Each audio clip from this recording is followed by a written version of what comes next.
let's see the principle behind the disc brake system. The brake system works based on the Pascal's law. The law states that pressure exerted anywhere in a contained incompressible fluid is distributed equally in all directions throughout the fluid. Let's make it simple. Consider two cylinders with pistons, connected each other, and filled with incompressible fluid. The mathematical relation is as follows. F1, applied force on left piston. F2, received force at right piston. A1 and A2 are surface areas of both pistons. P1 and P2 are pressure experienced by both pistons. Pressure can be stated as force experienced per area. So P1 equals F1 by A1. And P2 equals F2 by A2. According to Pascal's law, pressure on both pistons are equal, which gives us P1 equals P2. So, when force is applied to the left piston, the fluid will transmit the force to the right piston surface. But it will be a factor of the ratio of two piston surfaces. This concludes that, with a small force F1 at left piston, will give a higher force F2 at right piston, provided if A2 is greater than A1. With this, the left piston can act at the pedal side, and the right piston can act at the wheel side, transferring energy from pedal to the brakes. Now we know the theory, let's see how this works in real. Let's see the exploded view of a car wheel, and the parts involved. The wheel hub assembly, the disc brake rotor, the brake caliper assembly, the wheel, and the lug nuts.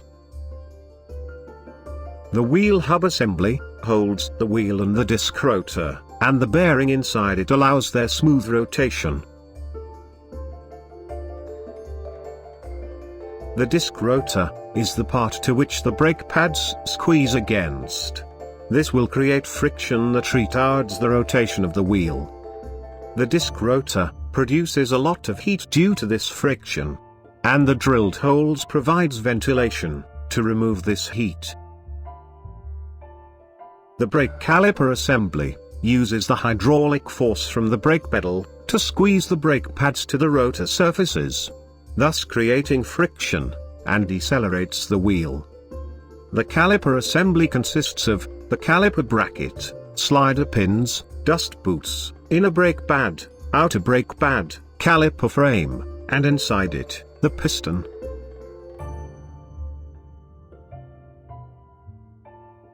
The caliper frame is having a banjo fitting, through which the fluid will reach till the piston.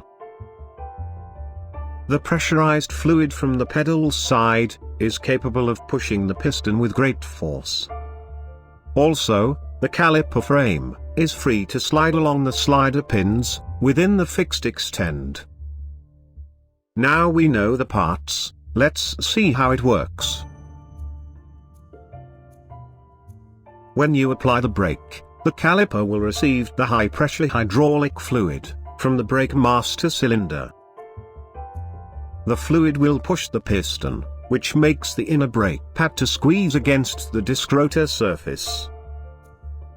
As a result, the fluid's backward force will push the caliper frame along the slide pin, which makes the outer brake pad to squeeze against the other side of the disc rotor.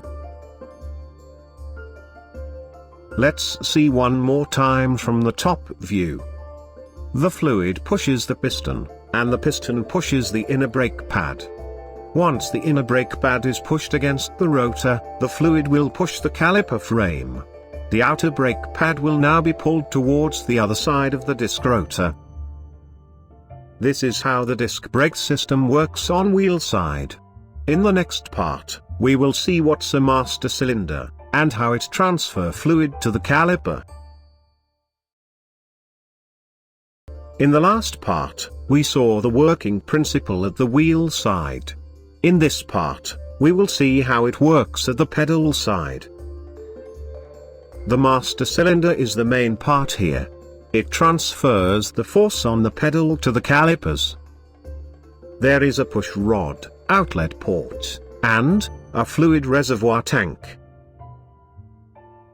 Let's see what's inside the master cylinder. There are inlet ports for the fluid to reach the cylinder, compensating ports, primary piston, secondary piston, retaining springs, and piston seals. Now, let's see how the master cylinder works. When you press the brake, the push rod pushes the primary piston, closing the first compensating port. This creates pressure in the cylinder, which pushes the secondary piston, and furtherly closing the second compensating port. Hence both pistons will push the fluid to their corresponding calipers. In case if the secondary piston fails to build up pressure, the primary piston can still develop pressure, with increased travel. And if the primary piston fails, the secondary piston will not receive any pressure to move.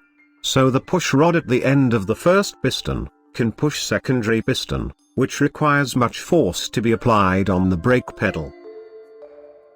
Even for a fully functional master cylinder, pushing the pistons through the brake pedal requires much force. So later on, another component named boosters were introduced. The brake booster comes between the pedal and the master cylinder, and utilizes the vacuum from the engine, assisting the brake pedal and makes it easier to apply brakes. Let's take a look inside the servo. It consists of a valve rod, dust boot, air filter, valve spring, diaphragm spring, vacuum check valve, hydraulic push rod. When you push the pedal, the valve rod opens the inlet valve, allowing air into the diaphragm front chamber through the filter. This air, along with the vacuum created by the engine in the diaphragm rear chamber, pulls the diaphragm, and furtherly pushing the push rod towards the master cylinder. Thus provides assistance, and reduce the effort in braking. And that's how an automotive braking system works. Thanks for watching, and stay tuned for more presentations from Auto Tech Labs.